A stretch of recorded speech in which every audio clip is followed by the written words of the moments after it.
This story is called Midnight Rendezvous by Cara Scales, aka Miana Aki, and it starts like this. Staring out into the street, waiting for him to pull up.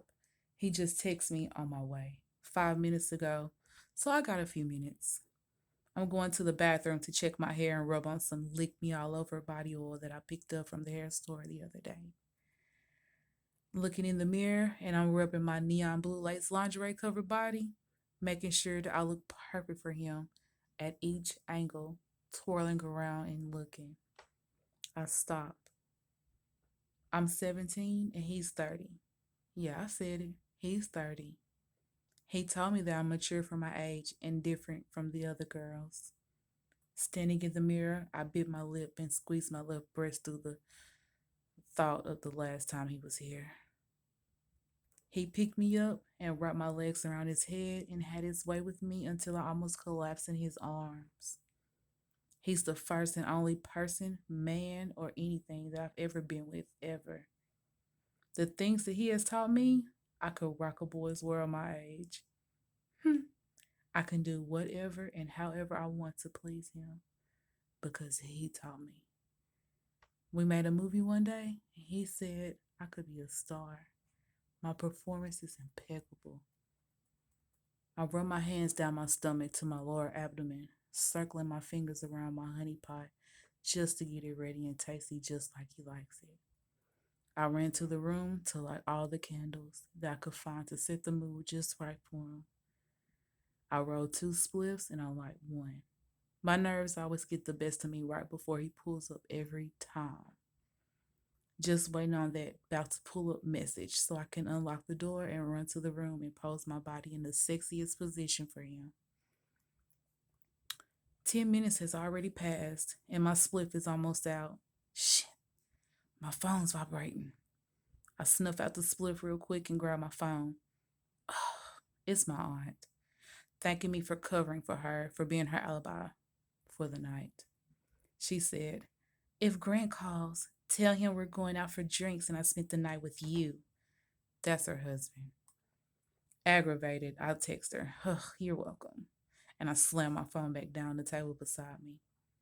I got up to spray some blunt effects to get the smoke smell out the house. Mom will be home at 6 a.m. and that smell had better be out the house when she comes home. I rub a little more oil just to make sure I still smell sexy when he pulls up. I cannot disappoint the love of my life. He told me he loved me last Friday, and he gave me a Pandora bracelet with my initial on it, an M. I have it on right now just to show him how much I love it. My phone vibrates once more. It's him. I ran and unlocked the door and ran upstairs to my bedroom and looked out the window to make sure he parks across the street like usual. He did.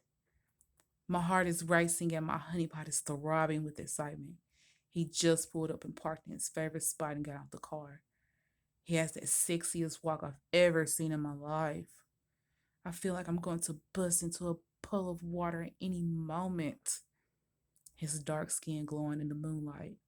His locks braided perfectly just like I like them to be.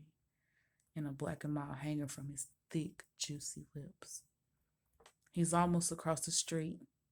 I light an incense and the other spliff and get into position to wait on him to come up those stairs and look at me with those deep, dark, and sensual eyes of his. I heard the door open and shut.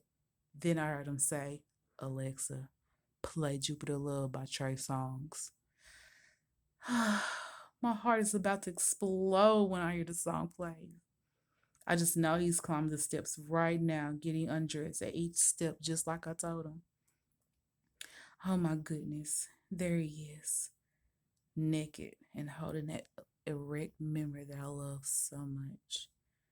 What's up, beautiful? He says as he looks at me and he walks my way. I take a pull off the split before I open my legs and pass it to him. Hey, Grant, I say in the sexiest voice I can muster up. He smiles and takes the split from my hand. I love it when you say my name. Say it again. I smile, put my finger to my lips, and I bite it just a little bit. and I wink at her.